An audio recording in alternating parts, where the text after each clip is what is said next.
Galera, boa noite. Então, abram suas Bíblias em Tiago, capítulo 1. Nós vamos dar continuidade ao estudo do livro de Tiago, a Epístola Geral. E eu queria contar um fato interessante. Quem lembra a primeira mensagem de Antônio, junto com a live? Lá na casa do tio de Bosa e Rafa, na eleição da diretoria. Alguém lembra? Justamente esse texto que Bosa pregou e que hoje eu vou pregar. Então assim, foi uma covardia, certo? Só queria dizer isso para mim e para Bosa, porque Antônio pregou o texto inteiro e ele dividiu em dois aqui para eu e Bosa, sabe, se virar, mas Deus está na frente. Galera,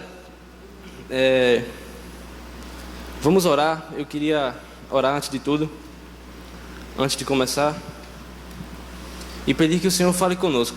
Eu havia comentado com os meninos que, mesmo que fizesse tanto tempo que eu não pregava, quer dizer, fazendo tanto tempo que eu não pregava, eu meio que havia esquecido um pouco do prazer que é você estudar um texto mais a fundo, interpretar, buscar conhecer a Bíblia. E essa semana me proporcionou isso. Então que Deus me dê graça para transmitir tudo o que eu aprendi e que vocês sejam abençoados. Amém? Vamos orar. Pai, louvado seja o teu nome, Deus, porque tu és santo, Deus, tu és poderoso. Obrigado porque tudo que é feito aqui, Senhor, tudo que é colocado diante deste templo, Paizinho, nós aqui reunidos, é fruto, Senhor, da tua graça, é fruto do teu evangelho em nossas vidas, Pai. E eu te peço, Pai, abençoa, Deus, a minha vida hoje, Pai. Guarda o meu coração, Paizinho, usa a minha boca, Senhor, para falar a tua mensagem. E que nós possamos sair abençoados, Pai. Um pouco mais, Paizinho, encorajados, talvez exortados, Pai, mas caminhando em direção a Ti, Senhor. Usa-me, Paizinho, e fala com a Tua igreja, Pai, apesar de mim, em nome de Jesus. Amém. O texto é do versículo 16 ao 18. Este texto é enorme, mas vai dar tempo de ler o texto, não se preocupem. Galera, mas para começar eu queria contar uma história. Hoje eu vou tentar fazer o modelo da historinha. Há uns 4 anos, eu estava em casa, eu e Lucas, e minha mãe deu uma saidinha. Essa é aquela história para quem tem problemas ou quem gosta de colocar a culpa dos seus erros em outras pessoas. Tipo, eu fui ou sou talvez um pouco dos dois. E nesse dia, minha mãe tinha saído para resolver algo aqui na casa da minha avó, bem pertinho, e deixou o portão aberto, e eu fiquei lá com o Lucas. Fechamos direitinho. Lucas na sala, deitado no sofá, com as pernas para cima, e eu assistindo um jogo de futebol. Isso é na época que eu ainda assistia jogo de futebol, aí faz tempo. E eu acho que era a Copa do Mundo, ou era a Copa América, uma coisa assim, que a Alemanha estava jogando. E eu falei Copa América? Perdão, gente. Eu quis falar Eurocopa. Mas enfim, era um jogo de futebol. E eu gosto muito de bombas, vocês vão perceber isso no acampamento. Eu adoro artefatos explosivos. E a Alemanha fez um gol. E eu decidi soltar uma bomba dentro de casa. E eu estava sozinho com o Lucas, tal, sem lei, sem regra. Peguei a bomba e joguei na sala. Só que a bomba não explodiu. Ela falhou e o pavio da bomba voou para o quarto da minha mãe.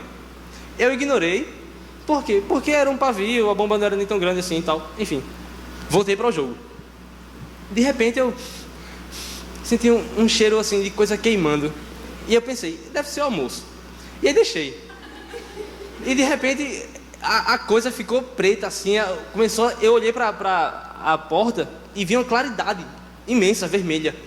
E eu corri. Quando eu olhei para a porta dos meus pais, do quarto deles, o colchão, aquelas camas box que você tem que pegar uma escada rolante para subir, tava tipo assim, todo ele em chamas. Tava tão alto as chamas que estava encostando no teto. As paredes estavam pretas. E foi aquela hora que a minha masculinidade foi embora. Eu tremi totalmente, sabe? E eu disse, meu Deus, é agora, eu vou provar do fogo, a ira de Deus. E aí chamei Lucas.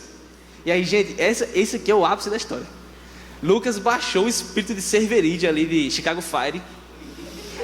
Genial.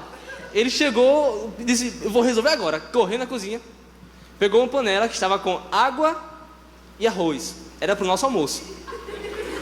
E ele pegou essa panela, jurando ser o super bombeiro da galáxia, e jogou em cima do colchão. Resultado, não fez nada e perdemos o arroz. Almoçamos sem arroz. E aí bateu o desespero mais ainda. Enquanto a gente tentava pensar em algo, o fogo crescia. E eu tomei a decisão de abrir logo a porta, a grade, porque se não desse para salvar as coisas, pelo menos eu fugia com o Lucas. E depois Deus deu aquela luz assim do alto, e a gente pegou umas coxas, né, fronhas, lençóis aqueles grossos assim, cobertores, e jogamos umas centenas de cobertores. Perdemos todos os cobertores da casa em cima do colchão. E aí o fogo apagou. E quando o fogo apagou, eu olhei assim para o cenário, fez um silêncio tão grande, e eu vi as paredes pretas, o teto preto. Eu pensei assim, eu disse, 15 anos, 16 anos de vida, já vivi um bom tempo, tenho uma boa família, foi boa a vida, foi legal. Meu pai está chegando aí ao fim da minha vida, mas... E aí minha mãe chegou. E você sabe, né? Desculpa assim, meninas, mas a minha mãe, ela, quando vê um negócio assim, ela fica logo desesperada. E ela não falou nada, chamou meu pai veio correndo no trabalho, e ele chegou. E quando ele chegou, ele olhou, like Sherlock Holmes, olhou assim para as janelas, olhou para o quarto, e ele viu que tinha janelas abertas. E ele falou, Mateus, essas janelas estavam abertas? E eu falei, estavam, pai, de fato elas estavam abertas. E como minha mãe tinha saído rapidinho e deixou o portão aberto, meu pai pensou, alguém com má intenção passou aqui e ateou fogo no nosso quarto.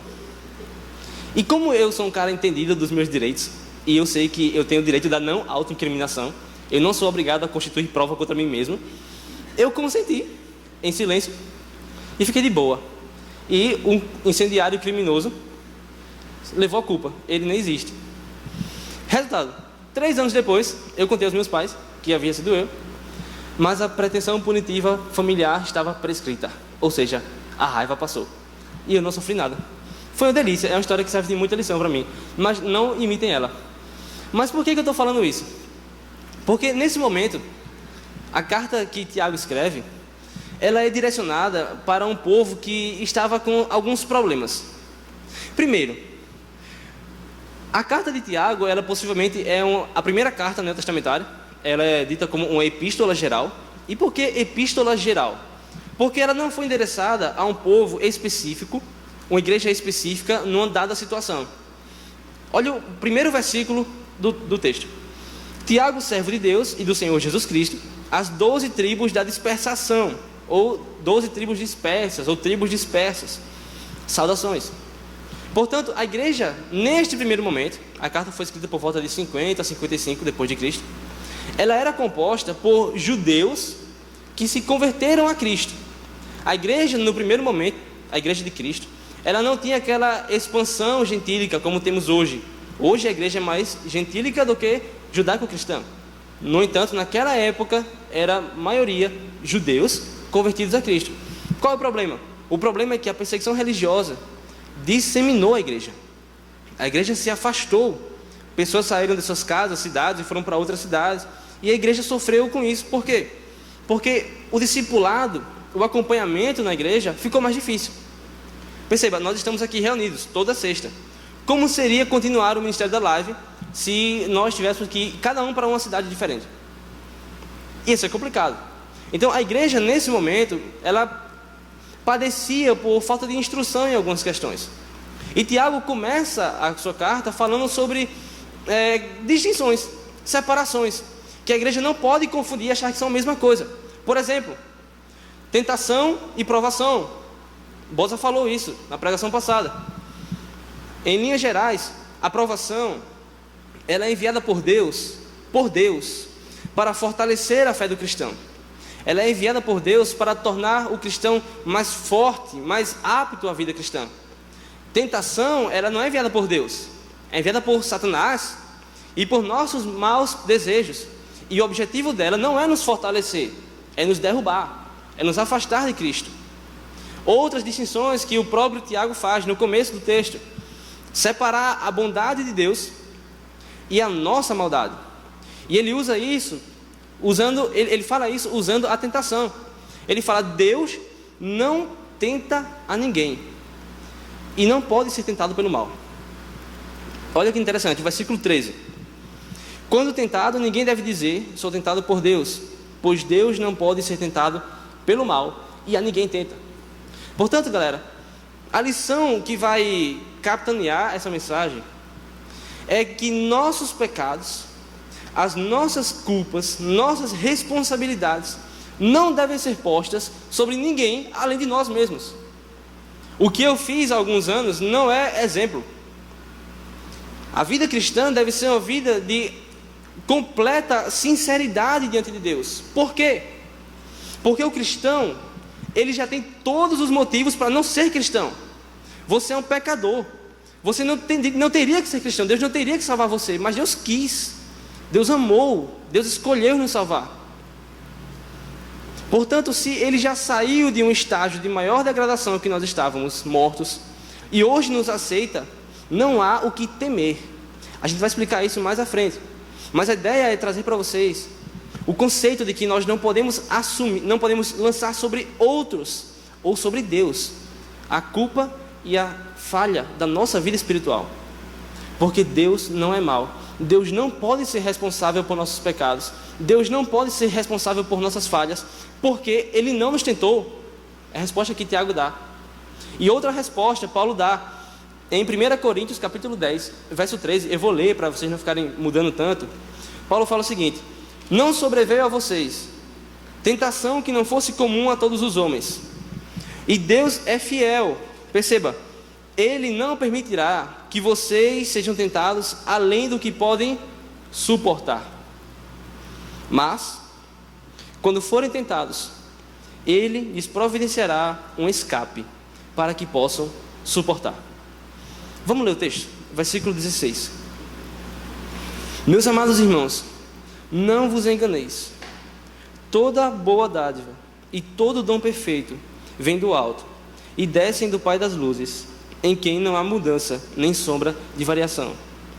Segundo sua vontade, Ele nos gerou pela palavra da verdade, para que fôssemos como os primeiros frutos de suas criaturas. Eu li na Almeida século 21, a mensagem é quase a mesma, as palavras só tem uma mudança aí, onde se fala em sombra de variação, ele veio falar sombras inconstantes, algo do tipo.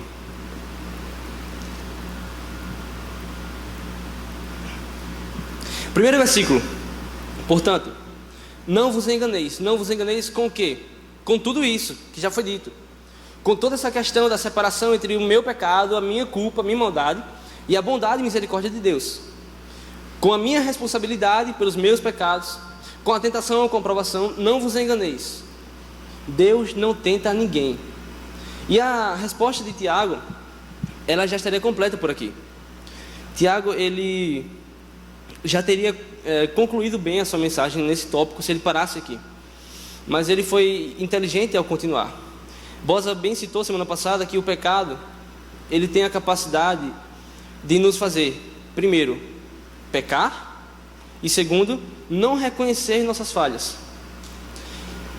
E o pecado tem outra capacidade, que além de não permitir que nós reconheçamos nossas falhas, o pecado consegue omitir de nossos olhos a bondade de Deus, de modo que se eu olhar para tudo ao meu redor, expressões da graça de Deus, da graça comum de Deus, eu passo despercebido, como se não, Deus não fez nada disso, isso não é bondade de Deus. Ficamos cegos para Deus. E para evitar esse problema, Tiago vai nos ensinar sobre o caráter bondoso e amoroso de Deus. São os versículos 17 e 18. Começando, versículo 17: toda boa dádiva e todo dom perfeito vem do alto. Aqui, vamos ficar só nessa parte por enquanto. Nesse momento, quando Tiago fala que o dom perfeito, a dádiva, toda boa dádiva, o dom perfeito vem do alto, não é uma simples interpretação literal de que Deus nos dá coisas boas, de que as coisas boas que nós temos são frutos de Deus. Isso é verdade, é absoluta. No entanto, quando ele fala que as boas dádivas e o dom perfeito vem de Deus, vem do alto, na verdade, mais ele quer nos ensinar sobre a essência de Deus, o caráter de Deus. Por que que Deus não pode nos dar coisas más? Por que que Deus não nos tenta? Por que que Deus não destrói a nossa vida? Por que Deus não nos manda o mal? Porque Ele é bom. Isso é um conceito claro do caráter de Deus. O mal é totalmente separado de Deus. Há uma fronteira entre Deus e o mal, de modo que Deus não pode dar aquilo que não é de sua essência. A essência de Deus é uma essência amorosa. Toda bondade, toda misericórdia, todo amor que os seres humanos aprenderam vem de Deus. É por isso que Ele não pode dar o mal, porque Deus não conhece o mal. Os seus olhos não veem o mal, dentro de si não há mal. Se Deus esquadrinhar o seu coração, Ele não vai encontrar mal algum. Nós podemos fazer isso e encontrar diversos pecados, Deus não. É por isso que o relacionamento com as pessoas às vezes é difícil, porque eu começo a me entregar para uma pessoa, eu começo a compartilhar minha vida com um amigo meu, e uma hora ou outra vai sair algo de mim que é mal, porque faz parte de mim. Com Deus não, gente. Com Deus vamos nos relacionar, conhecer e permanecer, e conhecer eternamente, e não conheceremos o mal de Deus, porque não há mal. É por isso que Deus não dá mal à igreja. É por isso que não é Deus quem tenta, porque Deus não é mal. O caráter absoluto de Deus é a sua bondade. Kistemacher, ele comenta sobre o caráter bondoso de Deus, e ele fala: Deus é a essência e a personificação da bondade, a fonte de tudo que é bom, pois a bondade se origina nele. Deus nos dá de sua bondade por meio da criação do céu e da terra. Deus nos dá de sua bondade por meio do envio de seu Filho, e Deus nos dá de sua bondade pelo derramar do Espírito Santo em nós. Todas as dádivas que Ele coloca à disposição do seu povo são boas e perfeitas, e isso inclui as dádivas espirituais e dádivas materiais. Galera, a noção que nós temos que ter de Deus, a primeira concepção que temos que ter de Deus na religião cristã, é entender que a pretensão de Deus de esmagar o seu povo já se foi. E isso, o caráter bondoso de Deus, ele é maravilhoso tanto para o ímpio como para o justo. A bondade de Deus é uma graça que se comunica a todos, aos que creem e aos que não creem. Qual é a diferença? A diferença primeiro começa numa palavra: justiça. Deus é justo. O ímpio não tem que se preocupar se Deus vai me dar algo de mal, se Deus vai amaldiçoar a minha vida. Deus não vai amaldiçoar ninguém, Deus é bom. O ímpio tem que se preocupar é que por ele ser justo, um dia ele vai cobrar as consequências dos atos, as consequências dos pensamentos. É com isso que o ímpio se preocupa. Não é se Deus é mau, se Deus vai me matar, vai me destruir porque Ele é mau. Não, o ímpio tem que se preocupar com a sua pecaminosidade, com a sua maldade. Os justos pela fé, justificados pela fé, não se preocupam com a maldade de Deus, porque sabem que Ele não é mau. E tampouco se preocupam com o castigo, porque creem que em Cristo Jesus toda a justiça foi cumprida para a glória de Deus Pai. Isso é o caráter bondoso de Deus. Interessante que ele continua, e ele vai falar um pouco sobre o Pai das luzes. Bem, eu queria falar sobre algo antes. Quem aqui não já teve um professor de filosofia chato? Aquele professor que se acha Deus, assim. Tem professor, sociologia e filosofia. A única diferença entre eles é que o de sociologia pensa que é Deus, o de filosofia tem certeza que é Deus. Olha como é que funciona. Já ouviram o trilema de Epicuro?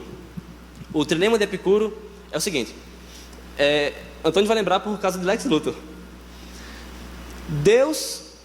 Se Deus é bom, Ele não é todo poderoso. Se Deus é todo poderoso, Ele não é bom. Este é o trilema de Epicuro. Epicuro mexeu ali, bagunçou o século III a.C., um filósofo grego. Por que Deus não pode ser bom e todo poderoso? Segundo Epicuro, se Deus é bom e não destrói o mal, é porque Deus não é todo poderoso. Se Deus é todo poderoso e não destrói o mal, é porque Ele não é bom. Perceba, já me foi imposta essa realidade, essa verdade, para justificar que Deus sequer nem existe. Quantas pessoas não usam dessa ideia de que a maldade no mundo, o sofrimento no mundo, são provas de que Deus não existe? Bem, há duas incoerências filosóficas aqui. A primeira, Epicuro não era ateu. Epicuro foi um dos caras que mais se preocupou com a origem da moral. Algo que quase 2 milhões depois, Nietzsche e outros foram se preocupar. Mas ele se preocupou com a origem do bem e do mal. Mas ele não era ateu. Ele era de um tipo que acreditava que Deus, ele pode existir, mas não tem nenhuma relação com os homens. É o que a modernidade chamou de ateísmo prático. Deus está lá, eu estou aqui, está todo mundo bem. Primeira incoerência é essa. Isso não pode ser usado, porque Epicuro nem era ateu. Segunda incoerência é a cabal. Não se tem como, e aqui pensem no caráter de Deus, a bondade e a maldade, certo? Os 2 pontos. Não há como atribuir carga valorativa, atribuir carga moral, sem um sujeito moral, sem um sujeito de valor. Achar que Deus é mau, por causa da maldade do mundo, por causa do sofrimento, é incoerente, porque Ele só pode ser mau se Ele existe. Ele só pode ser um ser truculento se Ele existe.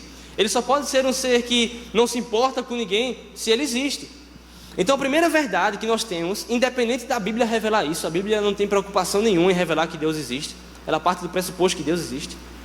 Independente da Bíblia revelar isso, nós sabemos que Deus existe. Agora, vamos ser um pouco coerentes também e vamos respeitar o pensamento de Epicuro. Tudo bem, esse pensamento é interessante e pode nos levar a questionar: Deus se importa com os homens? Deus tem relação com os homens? Qual é o tipo de importância que Deus dá para o sofrimento que eu passo, que você passa? Bem, primeiro que esse tema foi uma nuvem negra durante toda a filosofia, desde a época dos pré-socráticos até os modernos. Hoje o pessoal já não tem muita dúvida sobre isso. Hoje meio que aceitam uma ideia de Deus que nem se importa com ninguém mesmo, enfim. Mas qual é a diferença do cristão para o cristão filósofo para o filósofo que acha que é cristão? Primeiro, Deus, Ele não tem motivos além de si mesmo para se preocupar conosco. De fato, a maldade no mundo pode nos levar a questionar: se tá bom, eu sei que Deus é bom e sei que Ele é todo poderoso, mas por que Deus não acabou com o mal? Vamos esquecer toda a filosofia de Epicuro e vamos pensar no cerne. Por que Deus não acabou com o mal? Se a maldade afronta tanto o mundo, por que Deus não destruiu o mal? Pois bem, todos os que vieram antes de Cristo, que pensaram sobre isso, enlouqueceram em suas teorias, mas nunca deram uma solução, nunca deram uma resposta que acalmasse o coração de alguém. Cristo Jesus não teve problemas nenhum com isso. Quando Jesus chegou na terra, quando os pés de Cristo, de Deus, pisou sobre a terra, Ele enfrentou a maldade, enfrentou os problemas morais com tranquilidade. Deus não entrou em desespero com a dialética, com o sofismo, com nada. Abra sua Bíblia, volta um pouquinho a Bíblia aí, abre em Hebreus, capítulo 9, verso 24. Essa é a maneira como Jesus Cristo, o nosso mestre, lidou com o problema da moral, com o problema, melhor dizendo, do mal. Perceba como o texto fala sobre o sacerdócio de Cristo. Pois Cristo não entrou em um santuário feito por homens, uma simples representação do verdadeiro. Ele entrou no próprio céu, para agora se apresentar diante de Deus em nosso favor. Não, porém, para se oferecer repetidas vezes, à semelhança do sumo sacerdote, que entra no Santo dos Santos todos os anos, com sangue alheio. Se assim fosse, Cristo precisaria sofrer muitas vezes, desde o começo do mundo. Mas agora, Ele apareceu, uma vez por todas, no fim dos tempos, para aniquilar o pecado, mediante o sacrifício de si mesmo. Da mesma forma, como o homem está destinado a morrer uma só vez, e depois disso enfrentar o juízo, assim também Cristo foi oferecido em sacrifício uma única vez, para tirar os pecados de muitos. e aparecerá uma segunda vez, não para tirar o pecado, mas para trazer salvação aos que aguardam. Eis o plano de Deus, eis o plano de Cristo com a maldade. Jesus não fugiu do mal, Jesus não se escondeu do mal, do contrário, Jesus olhou o mal, Jesus olhou toda a podridão da nossa maldade, do nosso pecado, que contaminou a criação, que reverteu, que subverteu as ordens da criação, e Ele encravou elas.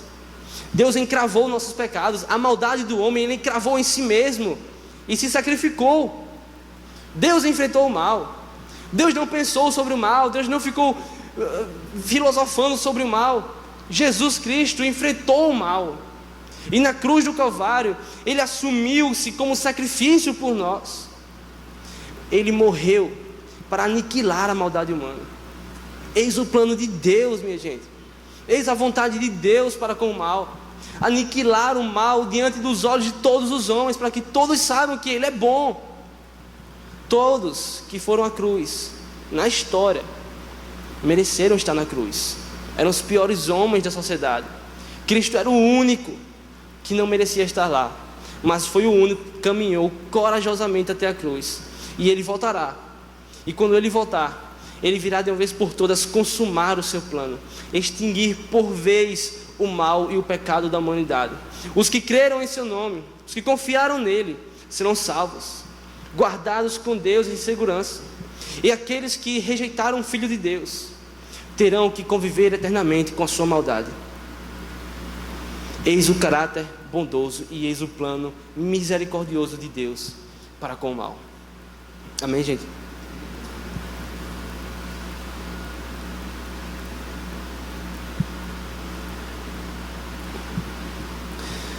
O texto continua: toda boa dádiva e todo dom perfeito vem do alto e descem do Pai das luzes,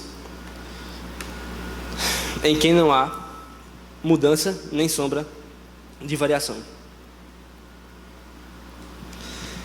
É interessante como outros escritores ou outros personagens bíblicos falaram sobre o caráter bondoso de Deus, e é interessante você perceber uma palavra que está em comum nessas passagens. Por exemplo, Jesus Cristo: vós, sendo maus, sabeis dar boas dádivas aos seus filhos, quanto mais o vosso Pai Celeste. O apóstolo Paulo: Deus não nos deu um espírito de escravidão, do qual devamos temer, mas um espírito de redenção, por meio do qual clamamos: Abba, Pai. Tiago: todo dom perfeito vem do alto e descem do Pai das luzes. Perceba que poderia usar o termo Senhor das luzes, poderia usar o termo Criador das luzes, a origem da luz, a fonte da luz, mas ele usa o termo Pai das luzes. E Shedd bem observa esse uso um pouco até peculiar de Tiago, para afirmar que tudo o que Deus nos dá, todas as boas dádivas, todos os dons perfeitos, são todos eles em expressão de afeto por nós. Deus não é aquela máquina que você joga uma nota e ele recebe qualquer coisa, um salgado, um refrigerante. Deus não está apenas disponível a nós. Deus ele está interessado. E Deus ele está com compromisso afetuoso. O termo Pai das luzes significa a afeição que Deus tem pelo seu povo. Em tudo o que Deus nos dá, tudo, absolutamente tudo, é para o nosso próprio bem, inclusive as adversidades. Porque Deus pode dar prosperidade e Deus pode dar adversidades. E tudo isso, prosperidade e adversidade, são todas demonstrações do caráter afetuoso de Deus. Deus ele não quer apenas servir a nós, ser um bom pai daquele que a gente pede: pai, eu quero isso de aniversário. Deus ele tem interesse em se relacionar conosco. Tudo aquilo que Deus nos dá é uma mera passagem para termos prazer em Deus. Tudo aquilo que Deus nos dá, tudo o que possuímos é apenas um mero instrumento, um meio para termos prazer em Deus. Olha o Éden. Deus era a maior e sem dúvida a maior fonte de prazer, a maior fonte de satisfação que Adão e Eva poderiam ter. Nós um dia estaremos nesse paraíso reconstruído e nós teremos prazer em Deus. Adão e Eva estavam lá. E Deus criou diversas árvores, frutos, alimentos para eles. E todos os alimentos que eram de fato, Deus disse, sirvam-se, comam aí dos frutos. Era para ter satisfação, era para ter prazer, um prazer material, a satisfação material, mas que ela apontasse para o maior presente deles, para a maior satisfação, que é o próprio Deus. A presença de Deus, de modo que tudo que Deus criou fosse uma demonstração do carinho e do cuidado de Deus. Que nós pudéssemos aproveitar tudo que Deus nos deu e pudéssemos lembrar, nossa, isso foi feito por Deus para mim. Essa noção de que tudo foi feito por Deus, e tudo foi feito por Deus para que tenhamos prazer nele primeiramente, pode mudar a sua condição de cristão para a condição de idólatra. Porque é muito fácil se apaixonar pelo próprio conhecimento, é muito fácil se encher de si mesmo e conhecer a ciência, estudar qualquer ciência que seja e dizer, nossa, como eu sou bom. E usamos a ciência que Deus deu, que era para nos apontar para Ele, usamos para criar ídolos, aproveitar os bens materiais que Deus nos deu. Não é pecado você ter dinheiro ou você ter um carro. Quem quiser ter carro pode me dar um, estou precisando. Não é pecado. Mas tudo isso deve ser um meio, um instrumento, uma passagem para que tenhamos satisfação em Deus. Este é o presente afetuoso de Deus. É aquele presente que você ganha do seu avô, da sua avó, que ela faz para você, aquela costura, aquela crochê que sua avó faz, que por mais que seja interessante, mas sempre que você olha, você lembra, nossa, minha avó fez isso para mim. E o afeto e o carinho de fazer isso para mim. Isso é mais importante do que o presente. Deus é mais importante do que as suas bênçãos. Deus é mais valioso do que as dádivas que Ele nos dá. Porque, meus amados, se tivéssemos as dádivas de Deus, sem Deus, estaríamos acumulando combustível para o fogo do inferno. Porque jamais isso nos salvaria. Portanto, o Pai das luzes é o Senhor de toda a origem, de tudo, o começo está nele, que amou a nós, que criou tudo para que nós tenhamos prazer nele. Interessante é que também o texto continua falando que não há mudança nem sombra de variação. E aqui é interessante, porque quando se pensa na pessoa de Deus, no ser de Deus, independente de você achar que Deus é pessoal ou não, se pensar no ser de Deus, a maioria concorda que Ele é eterno. Porque se Ele não fosse eterno, algo existiria antes dele. Então aquele seria o eterno, aquele seria o Deus. Se nada houvesse antes dele, o nada seria Deus, mas o nada não pode ser. Enfim, eu estou viajando porque é importante para isso aqui. Quando concebemos a ideia de um Deus imutável, temos que entender o seguinte, que Ele é eterno. Digamos que toda a eternidade passada, para lá. Toda a eternidade passada, para lá. Eis o presente. Eis a eternidade futura. Qualquer coisa que pudesse gerar mudança em Deus, teria de ocorrer no tempo. E se já passou a eternidade inteira, por que Ele não mudou? Se algo que poderia mudar Deus, transferir o seu caráter de Deus, acontecerá de fato no tempo, já se passou a eternidade e não aconteceu. De outro modo, se Deus mudar, Ele não é eterno. Porque a partir do momento que Ele muda, o seu ser é outro. Haveria um novo começo. Não haveria circunstâncias de tempo gravadas na humanidade, na filosofia, no pensamento humano. Deus é imutável e nós sabemos que ninguém veio antes dele, ninguém lhe deu conselhos, ninguém lhe deu primeiro para ser retribuído Pelo contrário, Ele é o Criador de tudo, Ele é eterno. Antes de que tudo existisse, antes do começo, Ele estava lá. A Bíblia nos garante isso, a eternidade imutável de Deus. Portanto, Deus, o ser de Deus, não estou falando da concepção cristã, o ser de Deus imutável nos garante segurança. Porque qualquer coisa que Ele quisesse fazer, já teria feito na eternidade. Mas além disso, além de uma boa concepção de Deus nos dá segurança, o Evangelho também nos dá segurança. E o Evangelho nos dá uma segurança maior ainda, porque cremos, a igreja presbiteriana crê na eleição. E o que para muitos é uma dor de cabeça, na verdade é a maior satisfação que o homem pode ter, é a maior segurança que o homem pode ter. Porque vamos pensar de novo aqui na eternidade passada. Deus estava lá, e Ele sabia da nossa criação, lógico, Ele vai criar. Ele sabia dos nossos pecados, Ele sabia da nossa fraqueza, das falhas, e Ele conseguiu talvez sentir o cheiro da podridão muito tempo, eternidades atrás, a podridão do nosso pecado.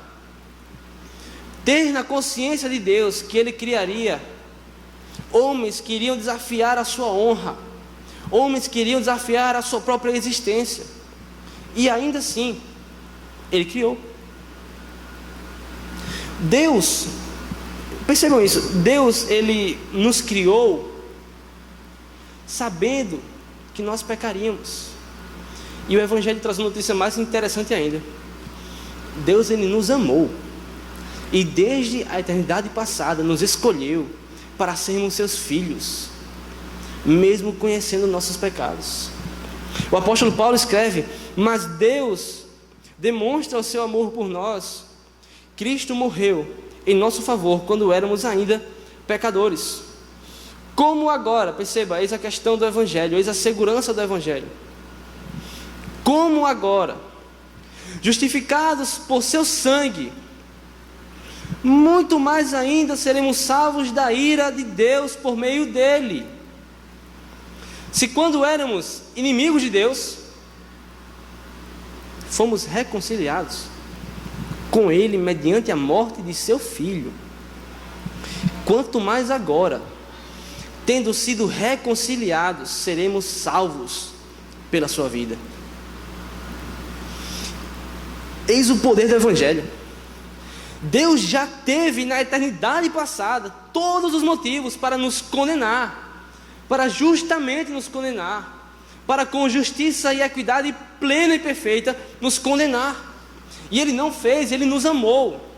Se essa imutabilidade de Deus, intrínseca ao seu ser, já nos dá segurança, quanto mais o fato de Ele ter despendido da comunhão do seu Filho eterno, dele ter entregue o seu Filho eterno para morrer por nós.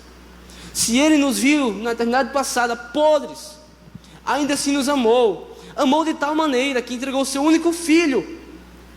Como agora Ele poderia nos deixar? Como agora Deus poderia virar as costas para nós, revogar sua palavra, a custo do seu Filho? Deus é fiel, meus irmãos, e essa é a segurança que temos. Ele cumpriu em Cristo Jesus a justiça plena, e isso não volta atrás. Está consumado, Jesus falou, está feito. O sangue não será posto no cordeiro, ele já foi sanguentado, ele já foi sacrificado. Portanto, Deus agora tem mais do que motivos para nos ter próximos, porque agora Ele olha para a igreja, e Ele não vê aquela podridão que Ele via na eternidade passada. Ele vê a imagem de Cristo. Ele olha para nós e vê o sangue de Cristo aspergido sobre nós. Meu irmão, se você é cristão, eu sei que ser cristão e lutar com pecados é horrível, e são muitas vezes, na verdade, são mais quedas, são tantas frustrações, que nos fazem até questionar: será que eu ainda serei amado por Deus? Será que Deus ainda estará ao meu lado? Meu amado, Deus olha para você hoje e vê a Cristo. Por pior que esteja a sua situação, por mais incrédulo que esteja o seu coração, ele não está pior do que estava antes de Cristo. Por mais que nós tenhamos erros e estejamos caindo, e sendo falhos e sofrendo pelos nossos pecados, por mais que isso seja cruel, nós não estamos piores do que estávamos antes, porque Cristo habita em nós, e essa é a segurança do Evangelho, que em Cristo, não é com Cristo, não é perto de Cristo, é em Cristo, unido a Cristo, somos filhos, somos povo de Deus, e Ele não nos lançará fora. Essa é a sua história, essa é a história que Deus escreveu para você. Sofrimentos que você vai passar, todos passaremos, vitórias, derrotas, o resultado das suas provas nesse final de ano, isso não define a sua história, isso não define o seu destino. Seu destino foi definido por Deus 2000 anos, ou melhor, há uma eternidade passada. Desde a eternidade Deus sonhou com esse momento de ter a sua igreja redimida, santa, justa, para desfrutar de comunhão. Deus é o Senhor da nossa história, Deus é o Senhor, não somos nós, graças a Deus. Deus é o Senhor da nossa história, e Ele escreveu com o sangue de Cristo a nossa vitória. Portanto, alegremos-nos no Senhor. E eu queria trazer uma aplicação só, mas dividi-la, lembrando daquilo que Bosa falou, da dificuldade que o pecado gera em nós de reconhecermos nosso pecado, nossa falha, e concomitantemente da dificuldade que o pecado gera também de nós percebermos a bondade de Deus. Nós vimos aqui que Deus existe, que Deus é imutável, eterno e imutável, que Deus é bom, é afetuoso com sua igreja. Deus selou com segurança a nossa eternidade.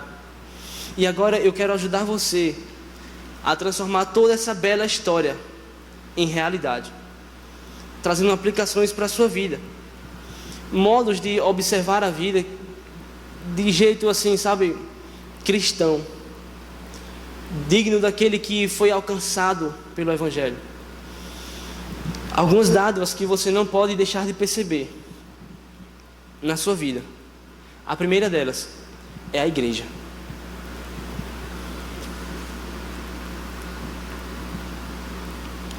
Esperançoso disse: sinto-me sonolento, tanto que mal consigo manter os olhos abertos. Vamos nos deitar e cochilar um pouco. Cristão: de modo nenhum, pois temo que dormindo talvez jamais despertemos. Esperançoso: por que, irmão? O sono é agradável ao homem laborioso. Ficaremos revigorados depois de uma soneca. O cristão responde: não se lembra do que um dos pastores nos alertou sobre o solo enfeitiçado? Com isso ele quis dizer que nós não deveríamos dormir, porquanto não vamos nos entregar ao sono como os outros. Portanto, não vamos nos entregar ao sono como os outros, mas sim vamos vigiar e permanecer sóbrios. Esperançoso responde: reconheço o meu erro. Se eu estivesse aqui sozinho, certamente dormiria, talvez à custa de minha própria vida. Percebo ser verdade o que disse o sábio: é melhor ter companhia do que estar sozinho. Eclesiastes 4:9. Até aqui sua companhia tem sido uma bênção para mim, e certamente você terá boa recompensa por seus esforços. E o cristão responde: para espantar a sonolência, então, nada melhor do que uma boa conversa. Esse é um retrato perfeito que dispensa qualquer comentário sobre o papel e a função da igreja, o papel e a missão especial da igreja de cuidar de si mesma, da igreja de poder olhar para o seu irmão que está próximo e não deixá-lo dormir. Quantos de nós, eu me incluo como o primeiro, quantos de nós já não estaremos tão longe de Deus se não fosse essa comunhão que temos aqui? se não fosse o abraço do nosso irmão, a oração do nosso irmão, um louvor cantado em comunhão, uma oração junta, uma pregação do Evangelho, quantos de nós não estaremos tão longe de Deus, se Deus não nos tivesse colocado dentro desse curral, se Deus não nos tivesse colocado dentro dessas ovelhinhas aqui, se Ele nos jogasse assim para viver, escolhe o teu caminho, quem de nós estaria dentro do curral de Deus? Quem de nós? Mas Ele nos colocou dentro deste pastoreio. É por isso que não podemos nos afastar da igreja do Senhor. Olhe para a igreja local onde você frequenta, como um presente de Deus, como uma dádiva, como um socorro, e não tenha preguiça de vir para a igreja. Um homem uma vez falou uma frase que eu nunca mais quero ter preguiça de vir para a igreja. Ele disse, Cristo caminhou mais corajosamente até a cruz do que muitos cristãos caminham até a sua igreja. Aprenda a valorizar a igreja, a comunhão, momento de abraçar um ao outro, momento de se reunir nas casas, momento de estar juntos. Isso é dádiva, isso é presente de Deus. Amém, gente? Uma segunda dádiva de Deus: provações. Já foi falado aqui na pregação de Antônio e na de Bosa, e eu vou apenas plagiar, repetir tudo o que já foi dito. As provações, elas são fundamentais. Você andaria num avião, voaria no avião, lógico, andaria não dá. Você voaria em um avião que não foi testado? Olha, eu vou confessar, eu nunca andei de avião, primeiro, e eu morro de medo de pensar que eu posso entrar no avião e não sair vivo, porque acidentes de carro ocorrem muitas vezes, mas dá para sobreviver. De avião, ali já era, game over. Você voaria num avião que não foi testado? Eu não. Eu nem sei se eu voaria num testado, muito menos num não testado. A aprovação, ela tem esse efeito. A aprovação, ela tem esse efeito de testificar a fé. É uma prova, é como mostrar que a sua fé cristã, a sua fé vai lhe levar até o final da carreira cristã. É uma prova de mostrar que a sua fé vai lhe levar até as portas da cidade celestial. E quando há provações, quando o avião é testado, se existe um erro, ele não é jogado fora. O avião é consertado, o avião é aprimorado, o avião é melhorado. A provação não quer destruir você. A provação quer que você perceba os seus erros e melhore, seja mais forte. É interessante a palavra, quando ele usa aqui nos versículos 3 e 4, sobre a prova da nossa fé, ele usa o termo grego dokimos. Dokimos é usado por Paulo, quando Paulo fala a Timóteo: procure apresentar-se diante de Deus aprovado. Dokimos, aprovado. A aprovação, ela não é a ideia de Deus vai saber se você está com Ele ou está sem Ele. Não. A aprovação é uma forma de aprovar você, de melhorar, de testificar que a sua fé é genuína. Caso contrário, se não fôssemos provados por Deus, se não fôssemos disciplinados por Deus, poderíamos até questionar se Ele é nosso Pai. O autor dos Hebreus fala isso. Deus, Ele disciplina, Ele nos dá um castigo temporal para nos fortalecer, para nos trazer mais comunhão. Isso é que a aprovação faz. Porque a primeira coisa que a gente pensa é quando está naquela meio de provação, eu vou dividir a mim mesmo, eu vou confiar uma parte em Deus, eu vou confiar uma parte em mim mesmo. A aprovação tem o intuito de nos tornar íntegros, confiar plena e somente em Deus, e não achar que eu posso vencer as minhas provações porque eu sou um cara inteligente, mas eu também confio em Deus. Não, eu posso vencer a provação porque eu tenho dinheiro e eu confio em Deus também. Não. A provação, ela quer nos manter íntegros, de modo que quando sejamos provados, temos confiança plena e exclusiva em Deus. Integridade é isso, é você ser inteiro, inteiramente devotado a Deus, inteiramente entregue a Deus. E a aprovação, ela tem essa facilidade de mostrar o que de nós está com Deus e o que de nós já não são ídolos e ídolos que nós criamos. super-heróis imaginários que vão nos salvar das nossas lutas. Eles não existem. Eles são enganos. E a provação nos mostra isso. A provação nos mostra que somente Deus é capaz de satisfazer, de ter total domínio amoroso da nossa vida. Portanto, não fujam das provações. Vocês têm as suas, eu tenho as minhas. A igreja tem as suas provações que são comuns. Temos que lutar, temos que enfrentá-las, sabendo que elas produzem em nós perseverança, elas produzem em nós aprovação diante de Deus. Uma última dádiva do Senhor que eu queria trazer como aplicação é a sua família. Pouco ouço falar de família na igreja, infelizmente. Eu queria fazer uma pequena observação. Primeiro, é que se você é cristão, você não foi arrancado da sua família aqui na terra e jogado na sua família, digamos, celestial. Deus não expulsou a paternidade, a maternidade, a filiação terrena. Do contrário, Deus tem interesse que você permaneça filho, pai, mãe, neto, sobrinho. Deus tem interesse que você permaneça na família, porque a família é alvo da graça de Deus.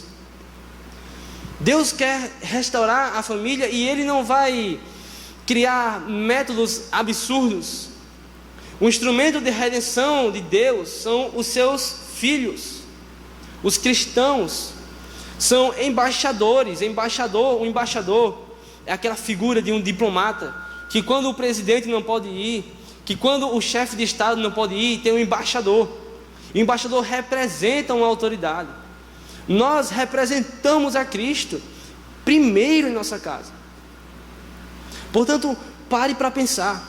Quanto você ama os seus pais, valoriza o que eles fazem. E eu tenho um alerta especial para os meninos. E aqui eu vou me incluir nesta advertência também.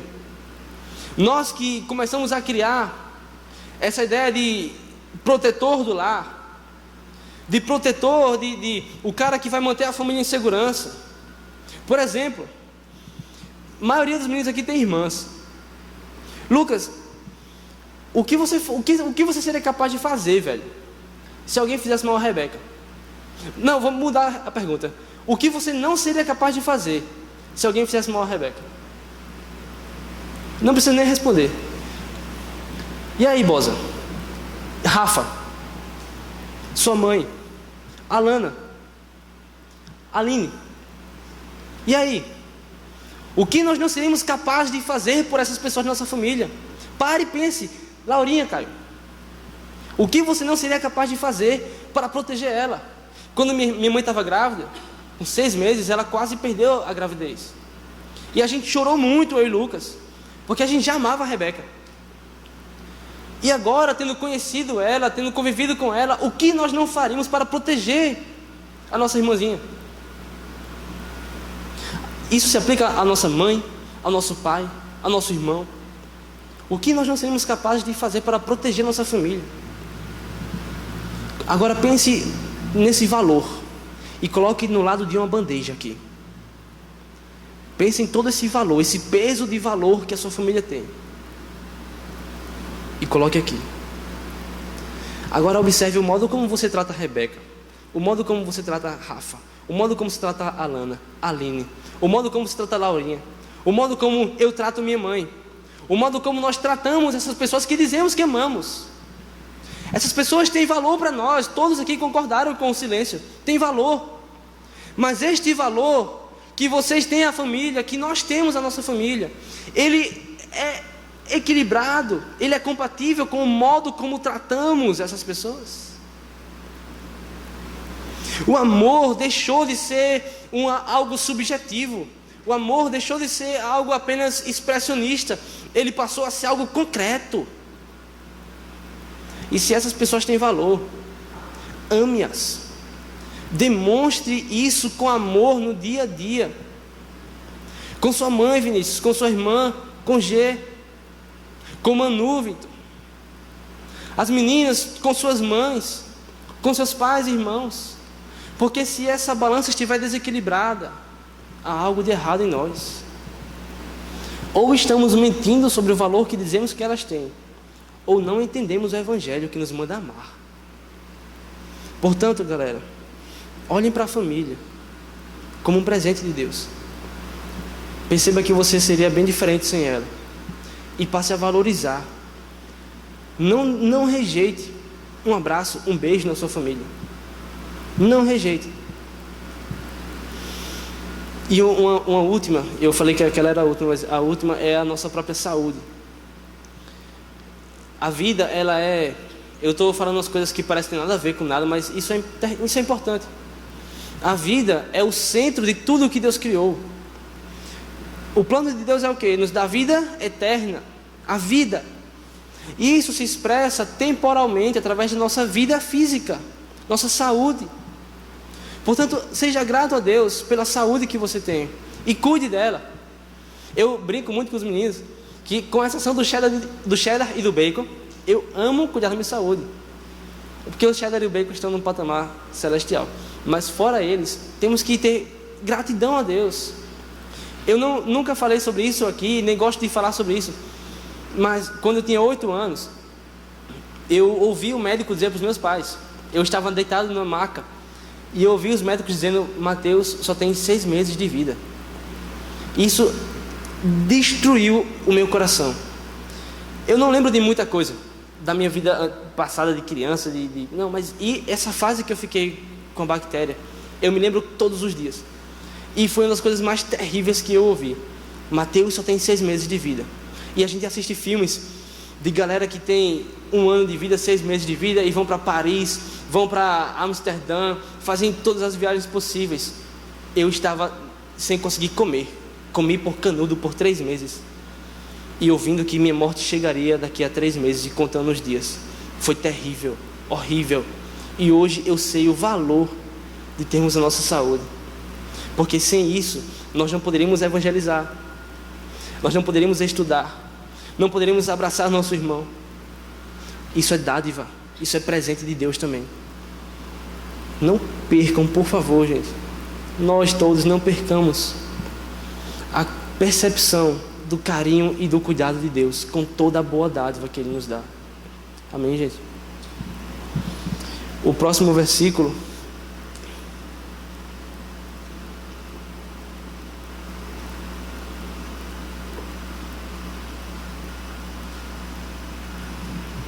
diz o seguinte: segundo sua vontade, Ele nos gerou pela palavra da verdade, para que fôssemos como os primeiros frutos de suas criaturas. Vamos lá, primeira parte, segundo a sua vontade. O nosso mestre presbitério, o nosso mestre João Calvino, né? Todo mundo gosta de citar. Eu também citei, fiz 2 citações de Calvino. Calvino fala: Deus, segundo a sua própria vontade, nos gerou, e assim fez de si a sua própria causa. Perceba, Deus, segundo a sua vontade, gerou todos nós, vontade dele, e fez de si a sua própria causa. 2 verdades. Primeiro, quando o homem em sua humanidade destruída reconhece necessidade de Deus e se dobra aos pés da cruz, antes disso ser a vontade do homem, isso foi a vontade de Deus. Foi segundo a vontade de Deus, segundo o seu próprio conselho, que Ele nos regenerou, segundo sua vontade, o texto fala. A segunda é que foi somente pela sua vontade. Deus não buscou causas em nós para nos salvar, assim como não busca para nos manter salvos. A razão de sermos salvos no plano eterno de Deus e de permanecermos salvos na vida que vivemos é uma só: Deus. Deus fez de si a sua própria causa, e glória a Ele por isso. Porque quantos de nós não já teríamos dado imensas causas para Deus nos deixar? e ele permanece pelo conselho de sua vontade. Eu sou um pouco apaixonado pela história do Antigo Testamento, e a salvação da igreja, a eleição do povo de Israel, ela retrata bem o que a gente vive hoje. Abra a sua Bíblia comigo em Deuteronômio, capítulo 7, versículo 6 até o 8. Quem achou diz achei. Deuteronômio 7, 6 a 8. Ok? Quem não achou, Escola Bíblica, quinta-feira. Vamos lá. Deuteronômio 7, 6 a 8. Pois vocês são um povo, quer dizer aí? Santo para o Senhor, o seu Deus. O Senhor, o seu Deus, os escolheu dentre todos os povos da face da terra, para ser o seu povo, o seu tesouro pessoal. O Senhor não, olha que coisa linda. O Senhor não se afeiçoou a vocês, nem os escolheu por serem os mais numerosos, do que outros povos, pois vocês eram o menor de todos os povos. Mas foi porque o Senhor os amou, e por causa do juramento que fez aos seus antepassados. Eu vou ler de novo essa parte do meio aqui. O Senhor não se afeiçoou a vocês, nem os escolheu por serem mais numerosos que outros povos. Pois o quê? Pois vocês eram o menor de todos os povos. Perceba onde está a causa da salvação. Onde está o motivo da salvação? O motivo de Deus ter escolhido Israel. Tantos reinos, tantos domínios, nações passaram o carro em cima de Israel. O Antigo Testamento, se você espremer, sai sangue de Israel, que foi esmagado por tantos povos mais fortes, mais poderosos, mais numerosos. E Deus escolheu o fraco povo de Israel. Por quê? Porque Ele nos amou. Nós somos o povo escolhido de Deus, não porque somos os melhores, os mais bem vestidos, os mais intelectuais, os mais moralmente corretos. Ele simplesmente nos amou. Esta é a causa da salvação. O amor e a fidelidade de Deus se unem como vontade do Senhor para salvar a nossa vida. Ele se afeiçoou por nós porque Ele nos amou. Ele nos escolheu porque Ele foi fiel. Isso é o amor, isso é a vontade de Deus na salvação do homem. Portanto, acalme o seu coração diante da nossa fraqueza, diante da nossa inconstância. Saiba, em Cristo está a causa da nossa salvação, na vontade de Deus. Que vontade é essa? É algo abstrato? Não, a vontade de Deus foi revelada. A vontade de Deus não é, como eu falo, estou com vontade de fazer isso. Não, a vontade de Deus foi revelada. Os homens viram, a luz andou entre os homens. Cristo é a vontade de salvação de Deus. Cristo é a concretização, a materialização do plano e da vontade de Deus em nos salvar. Ele tornou-se real no tempo e na história para provar que Deus não estava só pensando em nos salvar, que Deus não só tinha aquela vontade, Ele tinha vontade e Ele o fez. Cristo é a resposta de Deus. Cristo é o sim de Deus. Cristo é o amém de Deus para todas as suas promessas. Ele expressou a sua vontade em Cristo e nele crucificado. Portanto, acalme o seu coração diante das lutas e das fraquezas que são terríveis, que balançam a nossa vida. Cristo, o Senhor, a cruz, a redenção são as provas que você precisa para ter confiança e segurança em Deus. Ele ainda utiliza o termo nos gerou pela sua vontade, ou segundo sua vontade, nos gerou. A ideia de gerou aqui é regenerou. Não é a ideia de do nada se criou. É a ideia do que estava desordenado, do que estava destruído foi construído. É dia de regeneração. Ouça uma história bem interessante, que quem quiser acompanhar, tem no livro do Matt Chandler, O Evangelho Explícito, capítulo 11, página 244, 344, sei lá, tem 4. Matt Chandler fazendo faculdade, e ele tinha umas cadeiras facultativas lá para pagar, e ele escolheu fazer artes. E ele chegou lá na turma, brisando, estava nem aí para arte, não sabia nada de arte, só queria fazer arte. E foi para a turma específica de teatro. E lá, Matt Chandler conheceu uma garota chamada Kim. Não era bem uma garota, era uma mulher já adulta, já tinha perto dos 30 anos. Tinha uma filha, era mãe solteira e vivia com um homem casado. Enfim, Kim, ela tinha uma vida que, digamos, promíscua, devassa. E Matt Chandler, o pastor, hoje pastor Matt Chandler, começou a conversar com ela, sentava perto dela e pouco a pouco ele tentava falar do amor de Deus, expressar o amor de Deus para ela. E ela sempre foi um pouco assim, sabe, balança, mas não cai. E nunca abriu assim as portas de eu vou com você na igreja, eu quero ouvir. Sempre foi um negócio meio empurrado. Até que um dia, um dos amigos deles, de Kim e do Matt, foi tocar na igreja. E o pastor Matt Chandler, na sagacidade, disse: vamos ali, que vai ter um concerto e ele vai tocar, o nosso amigo. Eu esqueci o nome do cara. E ela disse: beleza, eu vou. E Kim e Matt já tinham uma amizade bem sólida. Inclusive, a filhinha da Kim era cuidada pelo Matt quando ela trabalhava à noite. Ela trabalhava numa boate. E nesse dia ela foi para a igreja com o pastor Matt e o colega.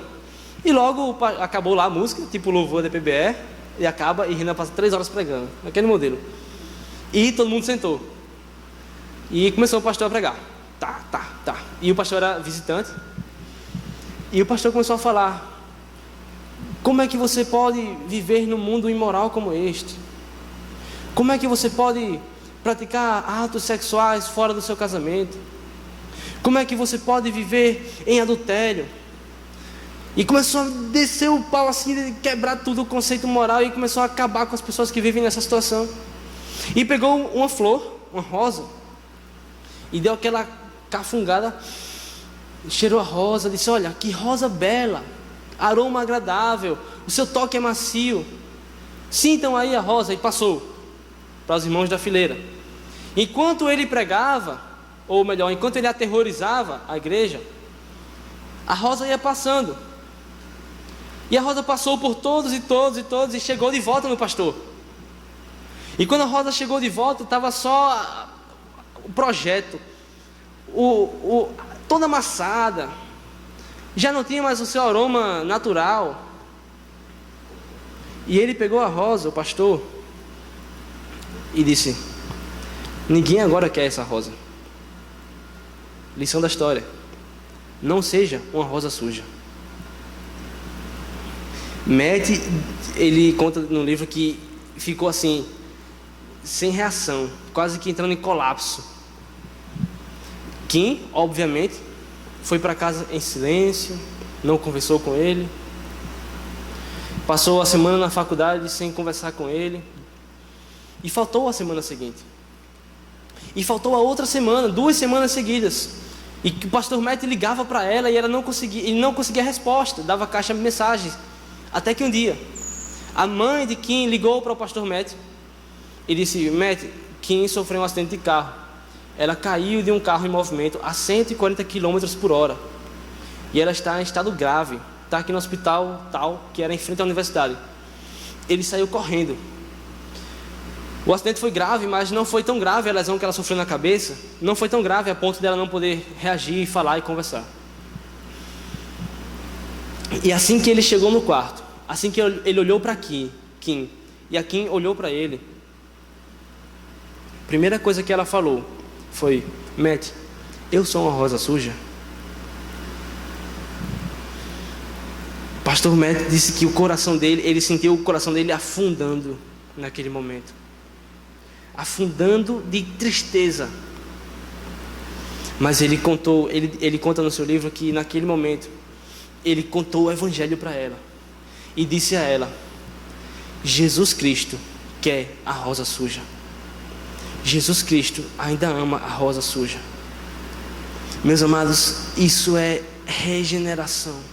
E ele falou que Jesus quer a rosa suja. Jesus quer amar a rosa suja, quer redimir e quer salvar a rosa suja. Não estávamos diferentes dessa rosa suja. O pecado nos chicoteou por muitos anos da nossa vida. O pecado nos escravizou. Fomos prostituídos pelo pecado, por diversos pecados. Estávamos sem maciez, sem um cheiro agradável. Mas Deus, e eis a frase do Evangelho: mas Deus nos amou. Ele nos abraçou como rosas sujas. Ele nos recriou. Ele nos deu o aroma de Cristo. O toque dele em nós nos reconstruiu. Os ossos secos que era a igreja antigamente, hoje são um exército para Deus, porque Deus amou as rosas sujas. Glória a Deus, porque Ele ama rosas sujas. E Ele nos recriou. E não há como explicar o que faz Deus. Onde está a bondade? Onde está tanto amor em abraçar rosas sujas? A única resposta é nele mesmo, no seu caráter bondoso, no seu caráter misericordioso, em amar e abraçar rosas sujas, como nós éramos, não somos mais. Diante de Deus, somos um belo campo de lírios formosos, feitos somente para a glória de Deus. E isso só é possível pelo poder do Evangelho. O texto fala pela palavra da verdade. Foi por meio do Evangelho, meus irmãos, foi por meio destas palavras singelas escritas neste livro que Ele nos salvou. Foi por meio das lições contadas por nossos pais, que memorizaram na nossa cabeça Deus que nos amou. Foi por meio dessa palavra que Ele nos abraçou, que Ele chamou a rosa suja e cuidou dela. Foi por meio do Evangelho, pela palavra da verdade, para que saibamos que não existe outra porta para a salvação senão o Evangelho de Cristo. Foi pela palavra da verdade que Ele nos chamou, nos regenerou, nos reconstruiu, e é por ela que Ele cuida de nós hoje ainda. Deus é um belo jardineiro que tem cuidado de rosas sujas e transformado elas em um belo jardim de flores, e Ele não as deixou. Ele cuida delas todos os dias. Deus passeia no meio do seu jardim e cuida das suas rosas, e abraça e cheira as suas rosas, e rega com amor indizível as suas rosas. Este é o Deus bondoso, de caráter afetuoso, que nós conhecemos e que nos ama. E o final do versículo traz uma finalidade aqui, um objetivo: para que fôssemos como os primeiros frutos, para que fôssemos como as primícias dos judeus, para que fôssemos como no Antigo Testamento, as primeiras amostras da colheita. No Antigo Testamento, o primeiro filho, o primogênito, era especial, era separado para Deus. A primeira colheita do vinho, da vinha, da pomar e da seara eram dadas para Deus, eram oferecidas como sacrifícios para Deus. Cristo, quando fala que nós aqui, para que fôssemos como as primícias, como os primeiros frutos, Cristo está nos dizendo que Ele nos salvou para sermos santos, para sermos separados para Ele, para sermos dedicados a Ele. As primícias são exclusivas do Senhor. Meu amado, isso significa que ninguém, que nada, nenhum poder conhecido ou desconhecido pode tirar você das mãos de Deus. Você foi separado como primícias, como as primeiras, como o primeiro fruto. E você é santo, você é povo de Deus. Você não é povo de Deus porque você é santo. Você é santo porque você é povo de Deus. Você é santo porque Deus separou você para ser dele. Deus te amou, Deus colheu os primeiros frutos para sermos exclusivos, dedicados somente, pertencentes somente a Ele. E para terminar neste versículo, a coisa mais maravilhosa é que as colheitas, quando haviam as primícias, que eram os primeiros frutos, as primícias, os primeiros frutos, eles eram uma amostra do que seria o resto da colheita. Os primeiros cereais tirados da seara eram uma amostra de como seria todo o resto. Quando Deus fala que seremos como as primícias, quando Deus fala que seremos como os primeiros frutos, está dizendo que a igreja, nós seres humanos que fomos escolhidos por Deus, somos a primeira demonstração clara para este mundo do que será o reino de Deus, enfim consumado. Nós, igreja, povo de Deus, redimidos, somos a primeira amostra do que será quando o universo for reordenado, quando a terra for reconstruída, a natureza que geme em dores de parto for reconstruída. A igreja é essa luz do reino de Deus, essa demonstração do reino de Deus. Essa semana passada, eu estava conversando com uma colega na faculdade. A gente estava estudando uns casos criminais que são bem violentos, e ela não gosta disso.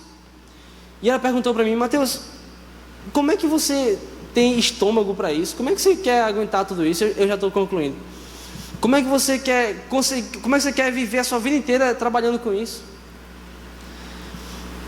E por graça de Deus, por sabedoria de Deus, eu disse para ela: Tainá, eu acredito que nós não estamos no nosso estado natural. Eu acredito que o homem, fazendo o que nós estamos vendo aqui, não está em seu estado natural. A ordem da criação foi subvertida pelo pecado, foi subvertida pelo mal. Mas Tainá, eu acredito que Jesus Cristo voltará um dia, e Ele voltará para pôr ordem a tudo que está desordenado.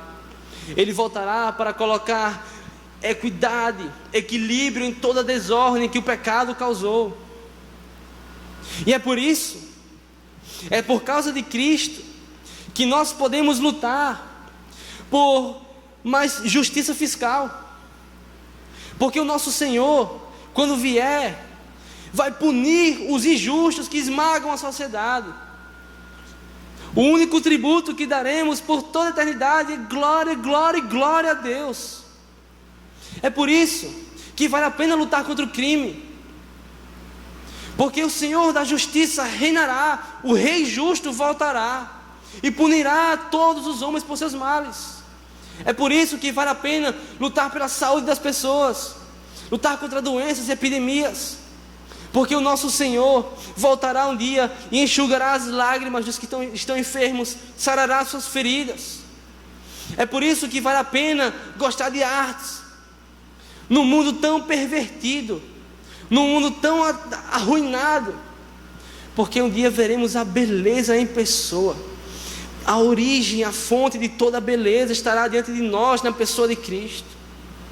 É por causa de Cristo, meus irmãos, que podemos viver. É por causa de Cristo que podemos viver hoje o que um dia desfrutaremos plenamente na eternidade. É por causa de Cristo que a eternidade foi aproximada um pouco de nós, que experimentamos a redenção. E somente por causa dele podemos hoje viver e viver abundantemente. Viver com convicção de que temos uma linha reta, de que Cristo é o nosso alvo. Caso contrário, estaremos ainda caminhando em círculos, rodando cada um pelo seu caminho.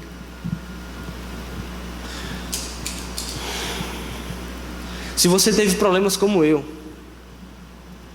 se você teve dificuldades como eu, em assumir as suas culpas, em assumir os seus pecados, não se preocupe mais com isso. Se você teve problemas como eu, para fugir da responsabilidade, porque teve medo, não tem mais problema com isso, porque Cristo assumiu voluntariamente a nossa culpa e junto com seu próprio corpo a destruiu na cruz. Amém.